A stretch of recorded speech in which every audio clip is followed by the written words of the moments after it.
uno de los elementos que ustedes nombraban es la familia dentro de la fiesta.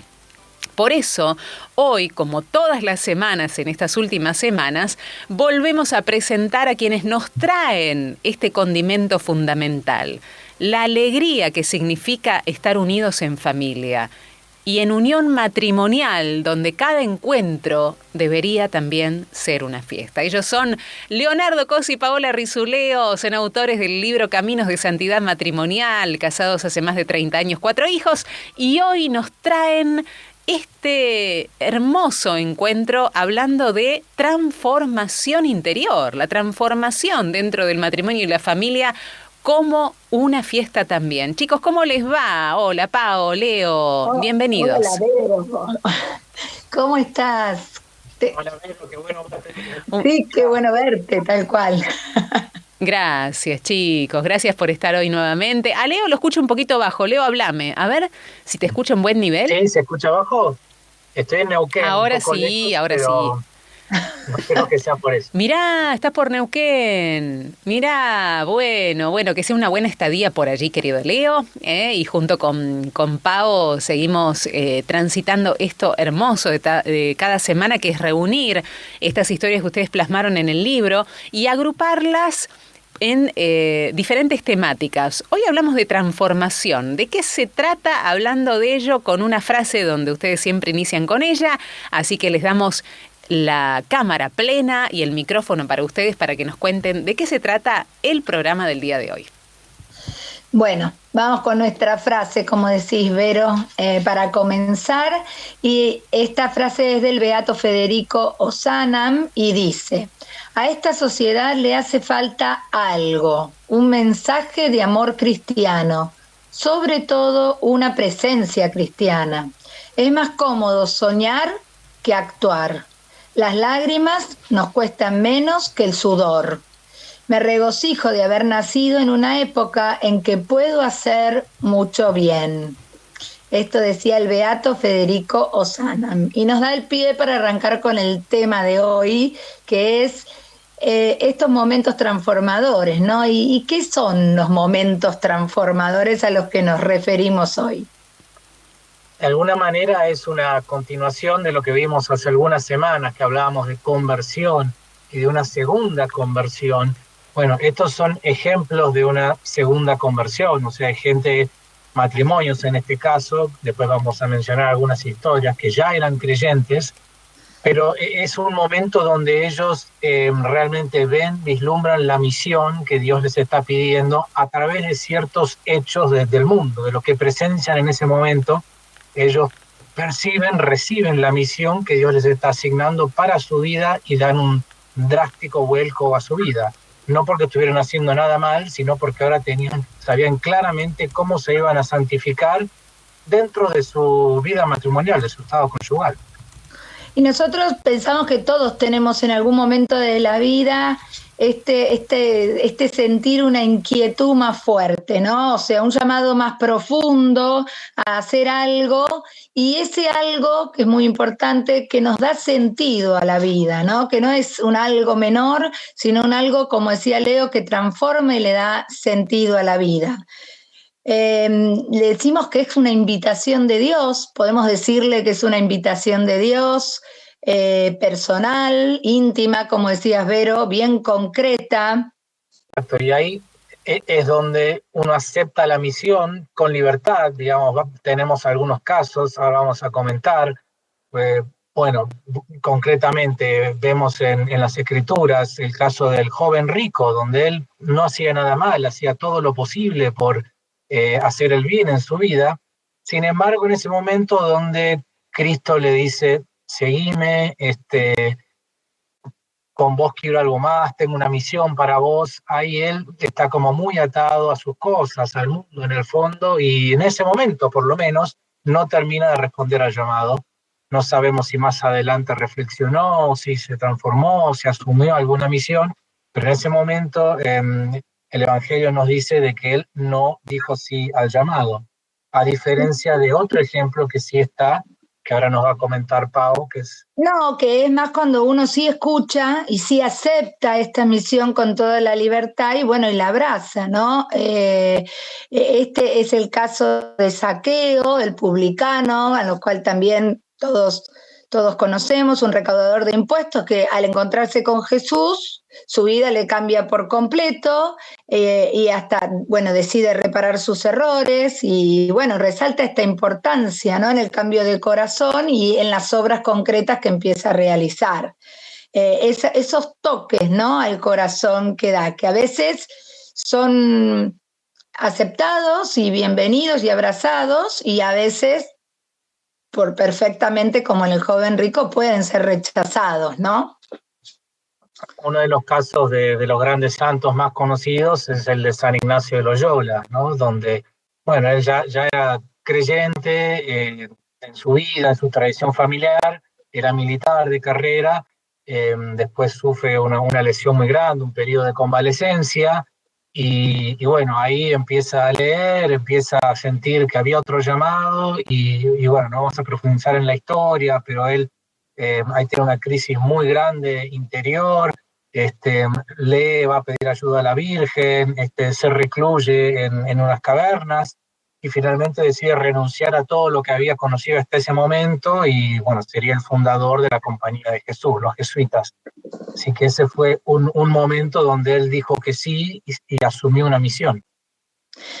Sí, otro ejemplo muy conocido también, vamos de a poquito, Vero, venimos de la Biblia, pasamos por los santos reconocidos y ahora vamos a llegar a nuestros matrimonios, pero Santa Teresa de Calcuta también, ¿no? Una religiosa en un convento en la India que de pronto siente este llamado de Jesús que le pide servir a los pobres y bueno, su vida cambia por completo, a eso se empieza a dedicar y de hecho funda las Misioneras de la Caridad y entrega su vida a los pobres y ella los recibía y los encontraba y los buscaba y se dedicaba, ¿no? Como ahora todas las Misioneras de la Caridad. También otro hecho que nos muestra cómo de un momento al otro, bueno, esta es la misión, esto es lo que Dios quiere en mi vida, esto es lo que le va a dar sentido, esto quiero aceptar y muchas veces, y quiero decir, cueste lo que cueste, ¿no? Porque ahora vamos a adentrarnos en la historia de los matrimonios y no son fáciles las situaciones, pero uno está como convencido que es el camino que tiene que seguir.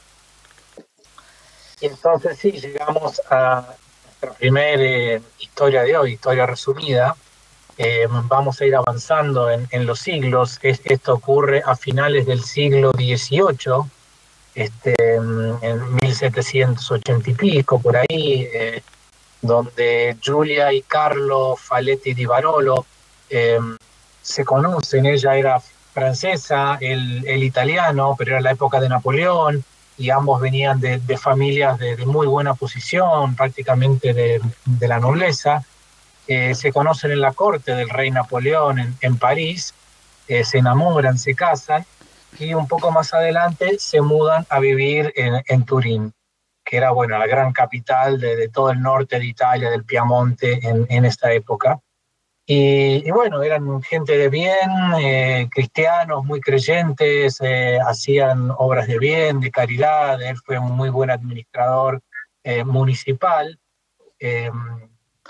Crearon algunas instituciones, pero hay un momento donde a Giulia se le transforma la vida.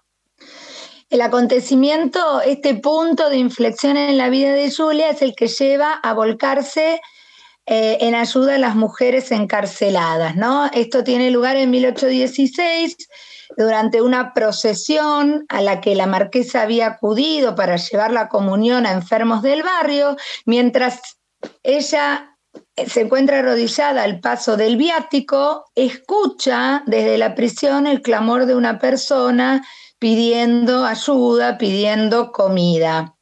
Y Giulia no duda en entrar a la cárcel, a donde ella estaba, para ofrecerle su limón. Ella entra e insiste en subir al primer piso para conocer la situación de las reclusas y dice, en un momento se me echaron encima. Recuerda cómo gimiendo y gritando, todas al unísono y en su estado de degradación, le causó a ella un dolor que no pudo nunca olvidar. Esto fue este punto de inflexión que la hizo caer en la cuenta de la trágica realidad que vivían en estas prisiones, cómo estaban mal vestidas, cómo comían, cómo estaban alimentadas en las celdas sin luz, encerradas como animales, y decide empezar a trabajar y ayudarlas a ellas, ¿no? Funda obras educativas de reinserción, para que todas estas mujeres pudieran vivir dignamente, ¿no es cierto? O sea que es un momento fuerte para ella. Ella, de hecho, dedica el resto de su vida y junto con su esposo, ella sobrevive varias décadas a su esposo, pero durante toda su vida juntos, ellos fundan instituciones, abren su propio palacio para recibir enfermos cuando había una gran epidemia, funda instituciones educativas para las mujeres solas, mujeres marginadas, y terminan creando todo un barrio enorme que subsiste hasta hoy, que se llama el Distrito Barolo en Turín, que hay toda una serie de instituciones para ayudar a los necesitados, a reinsertarse en la sociedad, a ex-reclusos, etcétera. O sea, toda una obra que fue la misión de su vida, y ella lo vislumbra en ese momento cuando escucha a las reclusas y no las ignora, no sigue caminando. Podría haber dicho, yo vine por acá a dar la comunión y estoy cumpliendo. Sin embargo, no duda en ir mucho más allá, conoce, se acerca, realmente da su amor y su tiempo a estas reclusas. Ella personalmente les empieza a enseñar a leer, a escribir, hace música con ellas, y realmente hay testimonios donde hay reclusas que dicen, agradezco a Dios el haber sido encarcelada porque ahora pude conocer a la marquesa y convertir mi vida, ¿no? Imagínense todo lo que tenía ella para dar a las reclusas y a toda su ciudad. Ahora con el beato Federico Ozanam. ¿Y cómo comienza esta historia? Sí, esto empieza en Francia también. Él vivía en París, era también de muy buena posición, un abogado, también profesor, muy bien formado, también muy católico, muy creyente, pero en su época todavía de estudiantes, tenían debates en la universidad, y con amigos se empiezan a hacer preguntas, intercambiar. Algunos no eran muy creyentes, había de todo en ese mundo universitario, y ahí es donde empiezan a surgir algunas preguntas que eventualmente también le hacen cuestionarse y transformar su vida. Sí, y él escribe a un amigo, lo más útil de esto, de todas estas objeciones y diálogos y cosas que sucedían, es no solo demostrar a la juventud que se puede ser católico y tener sentido común, sino que se puede amar la religión, la libertad y sacar a los estudiantes de la indiferencia religiosa. Es como que a partir de esto, él, durante este debate, estos adversarios lo desafían a Federico a demostrar qué estaba haciendo la Iglesia realmente por los pobres en París de esa época. Y él empieza a ponerse en acción, y su respuesta va a ser fundar en 1833, con 20 años de edad y junto a algunos amigos en esa edad, la obra Conferencias de la Caridad, que hoy es la Sociedad de San Vicente de Paul. Y ahí sirven a los pobres desde la vida laical. Así que también, sí, perdón.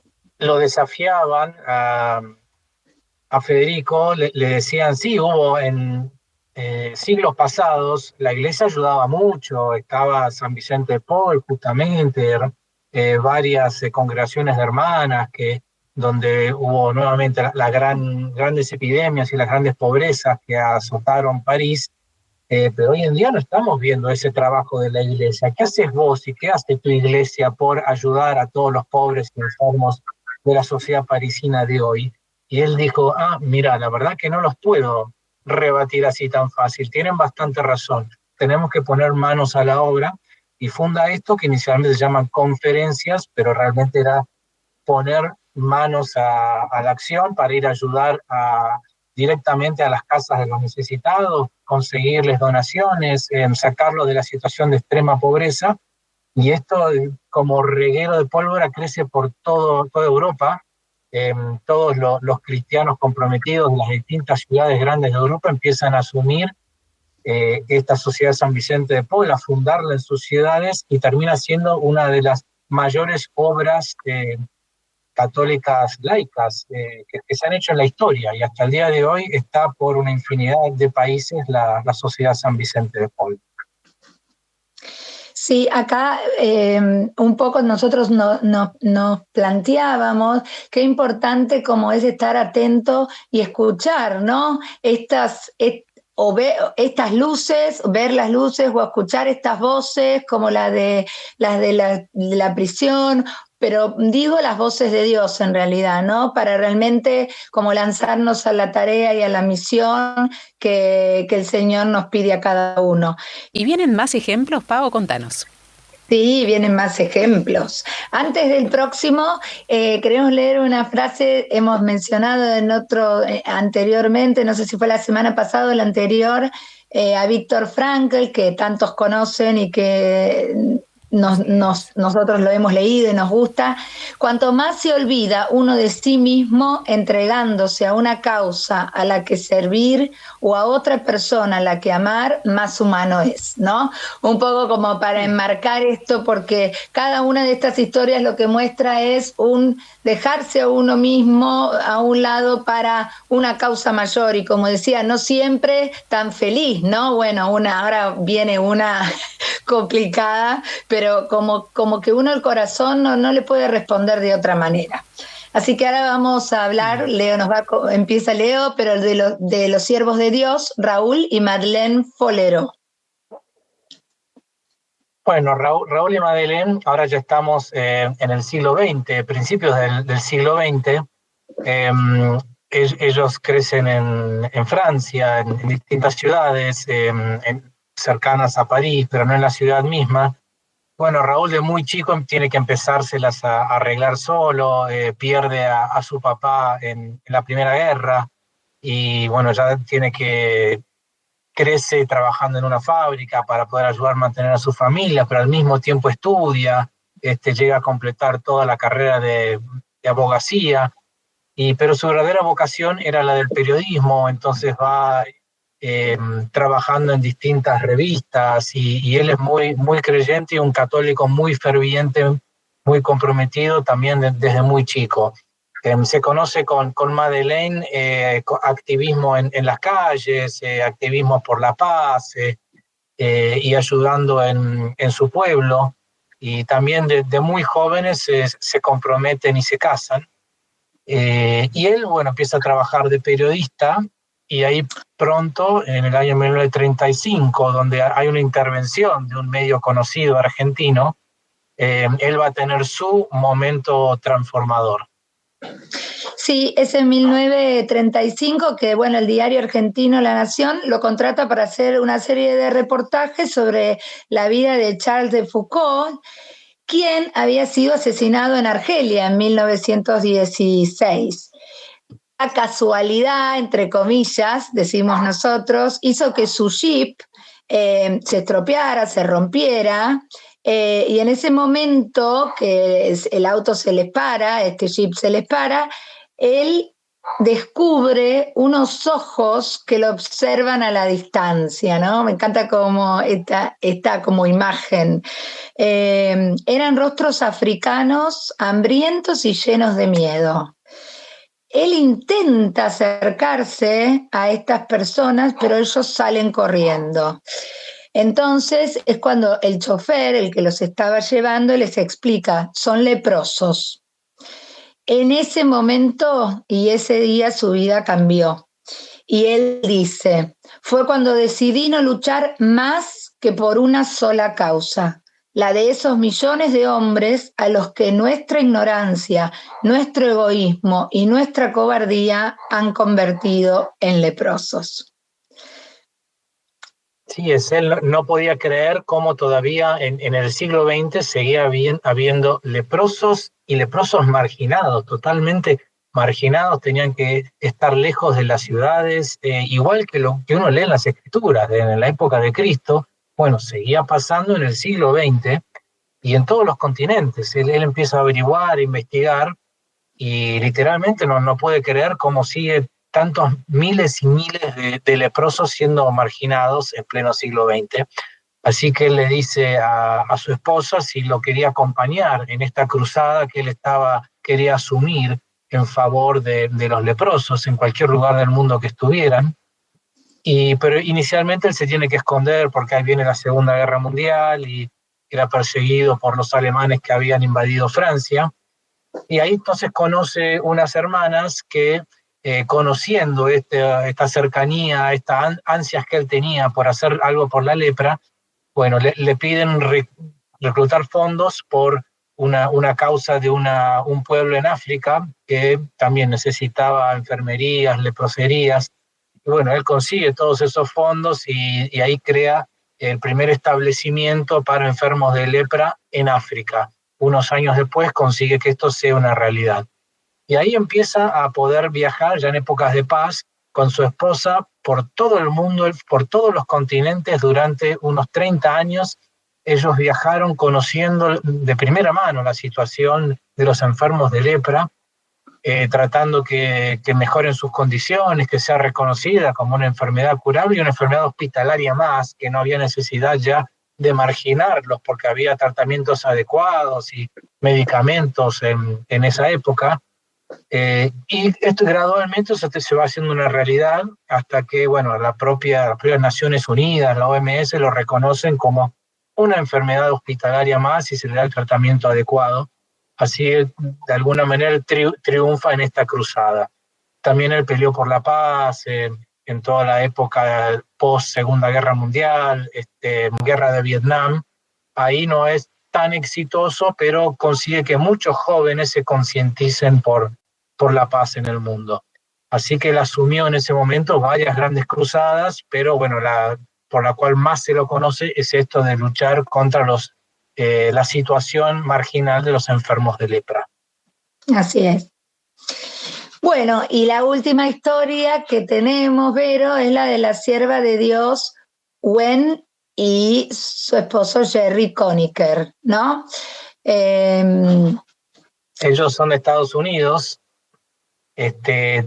iban a un mismo colegio, un colegio católico jesuita, Loyola, en el norte de Estados Unidos. Se conocen desde muy chicos, empiezan un poco a salir, pero luego la vida los separa un poco. Jerry se pone de lleno a recibirse y después a seguir con los negocios porque, bueno, había quedado huérfano también, de golpe había perdido a su padre, así que también tiene que trabajar. Y ella nunca pierde esperanzas de que él vuelva a acordarse de ella. Y hay una situación muy particular, muy linda, en el cual, bueno, la madre de Jerry cae en un coma profundo que duró creo que 1 mes y medio, una cosa así. De repente se despierta por 2 o 3 días y tiene un intercambio con sus hijos. Y a Jerry de la nada le dice, cásate con Gwen, creo que va a ser buena para vos. Y ellos no se veían hace 1 año y pico, ¿no? Así que no entiende nada. Y la mamá vuelve a su coma y fallece poco después. Y bueno, Dios, la vida, los reconecta y pocos meses después, efectivamente, ellos son novios y se comprometen para casarse. Y bueno, tenían 4 hijas para el año 1971, eran una familia católica, creyente, y sucede este hecho con Gwen, que es el momento transformador en su vida. Sí, Gwen pierde el control de su auto con el hielo y acaba chocando de frente en una forma muy violenta contra otro auto. En realidad nada les pasa a ella y a sus hijas, porque iba llevando sus 4 hijas en el auto, pero la otra conductora, una madre de familia, termina en el hospital y lamentablemente pierde la vida unas horas después. Esta fue una tragedia para ellos, moviliza fuertemente a Gwen, o sea, y siente... ella en el momento está muy, muy conmovida, pero ella siente que por haber estado rezando el rosario en ese momento, eso fue lo que salvó su vida, ¿no? Se pregunta entonces si realmente todos vivimos preparados para que una mañana sea la última que pasamos en esta tierra, ¿no? Que como que el próximo instante sea el último. Y ahí ellos empiezan a cuestionarse seriamente el grado de compromiso cristiano que tienen, ¿no? Ahí son animados por una familia amiga que deciden ir a fortalecer estos fundamentos católicos que tienen de su familia, mudándose a Fátima. Deciden ir a Fátima como para decir, bueno, es un cambio que vamos a hacer, queremos ir a Fátima, formarnos, o sea, tener otro tipo como de espiritualidad. Están cautivados por profundizar ese mensaje de la Virgen y la espiritualidad, y Dios les va despejando el camino, ¿no? Porque, bueno, no fue una cosa fácil, ellos tuvieron que vender la casa,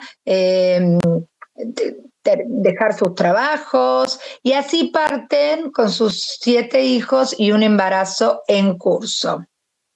Pero no permanecen mucho tiempo allí. No, y a la vuelta de Estados Unidos, Jerry, que había dejado todo su ingreso económico, ahí, bueno, ella nuevamente tiene un embarazo difícil, consiguen ayuda, van saliendo adelante y van sintiendo que, bueno, la Virgen les estaba pidiendo trabajar por la santidad de la vida de las familias, junto a otras familias. Y ahí empiezan a vislumbrar su misión, que es trabajar por las familias de Estados Unidos. Ellos les había resultado bastante duro progresar en Portugal por el idioma, por una cultura distinta, y vuelven ya dilucidando una misión concreta en Estados Unidos, en su país, y terminan fundando un movimiento, un apostolado, se llama Apostolado para la Consagración Familiar, donde hay una consagración familiar, que ellos trabajan con familias y empezaron a armar lugares de retiro, lugares de formación para los padres, donde poder hacer campamentos familiares, y así hacen que la vida familiar cristiana cobre vida para muchos padres e hijos de todo Estados Unidos, en una época, bueno, compleja, donde estaba avanzando mucho el liberalismo, liberalismo sexual, de valores en general, de la moral, en los años 70, todo el tema abortista, y ellos se hacen sumamente pro vida y dedicados a fortalecer a la familia. Así es. A tal punto ellos trabajan con esto, que se vinculan con la Madre Angélica, fundadora del EWTN, y por varias décadas hacen contenido televisivo familiar, que se va a proyectar por miles y miles de horas por todo Estados Unidos. Trabajan con la Madre Teresa, que la tienen como asesora para su propia fundación. Tienen muchísimas reuniones con la Madre Teresa, y eventualmente también conocen y se hacen cercanos a Juan Pablo II, teniendo varias reuniones con él en el Vaticano. Creo que tiene unas 12, 13 reuniones a solas, que es una locura pensar en eso. Y él los invita a ser charlistas en uno de los grandes encuentros jubileos ahí en Roma, y ellos hablan sobre la familia frente a miles de jóvenes y de esposos en el Vaticano con Juan Pablo II. Así que todo una gran misión que ellos asumen su vida y la llevan a cabalidad. Y termina Jerry consiguiendo que se abra la causa de beatificación de su esposa antes de él ir a su encuentro en el cielo. Así es, así que bueno, y nosotros decimos que Dios nos sigue llamando hoy así como ha llamado a ellos en estas determinadas circunstancias, como decíamos al principio, con luces, tal vez con voces que podemos escuchar, tal vez a través de personas o de situaciones o de necesidades, porque Dios lo puede hacer de la manera que a Él le parece, ¿no? Es importantísimo cómo estamos receptivos a esto, pero bueno, Si nos fijamos, el tipo de llamado fue muy distinto en cada una de estas 4 historias que vimos, ¿no? Tenemos una donde los propios necesitados piden a gritos la ayuda. Tenemos otra donde no, los necesitados estaban ahí escondidos en la selva, pero Foleró los vio y él reaccionó. Tenemos otra donde casi que el enemigo se lo dice, ¿no?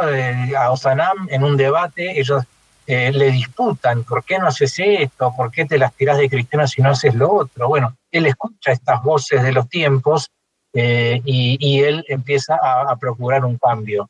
Y por último, esto de Gwen, el accidente que casi tiene, donde otra persona pierde la vida, también le hace reflexionar indirectamente a tiene que haber algo más, Dios nos tiene que estar pidiendo algo más en nuestra vida cristiana, y durante varios años de discernimiento llegan a ver que les pedía todo un apostolado familiar dentro de la sociedad americana que realmente no estaba defendiendo y protegiendo a la familia.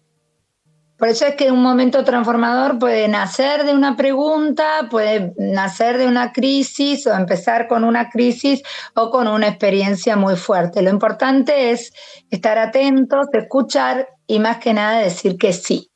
Así que queremos terminar con esta frase final que dice: no tengas miedo de lo grande, fuiste creado para cosas grandes, para amar y para dar la vida, ¿no? Así que bueno. Hermoso, chicos, qué hermoso. Por acá María comparte a través de la red social de YouTube que dice: yo siento que Dios me ha mostrado realidades de nuestros hermanos con muchas carencias, y una de esas realidades fue de tomar contacto con personas sordas, y por ese motivo comencé a estudiar lengua de señas para traducir la misa, ¿no?, de los sordos o con hipoacusia. Y eso es lo que voy a hacer. Ya que en pocas misas se hacen, es cierto, ¿no? Para poder integrar esa necesidad que vive el hermano para hacer con este poder transformador una llegada de la palabra en forma diferente en cada Eucaristía. Así que gracias a María que comparte esta emoción y esta inspiración a través de estos matrimonios que hoy conocimos en parte su historia en momentos muy claves, ¿no? Para poder a través de ciertas señales, y como decías vos, Pau, ¿no?, la clave es estar atentos y abiertos, porque si estamos ensimismados, si estamos con el yo continuamente mirándonos el ombligo, no vamos a tener la posibilidad de ver lo que Dios nos muestra como puntapié inicial para seguir un camino de transformación. Así que muy interesante estas 4 historias que hoy nos han traído en forma particular. Leo, Pau, como siempre, un placer. Nos quedamos con esta enseñanza y la semana que viene, si Dios lo permite, nos volveremos a encontrar. Así es. Dale, Vero, gracias. Gracias a todos. Un beso enorme, chicos. Entonces, un abrazo. Ahí estaba, Paola Rizuleo, Leonardo Cosi, matrimonio de más de 30 años, y han escrito el libro Caminos de Santidad Matrimonial. Son más de 40 historias de matrimonios cuyos integrantes son santos, beatos o venerables, y que son un ejemplo a seguir. Muchos de ellos los estamos repasando agrupados, ¿no?, en temáticas bien específicas para volverlos a traer en este 2025. Nos vamos despidiendo.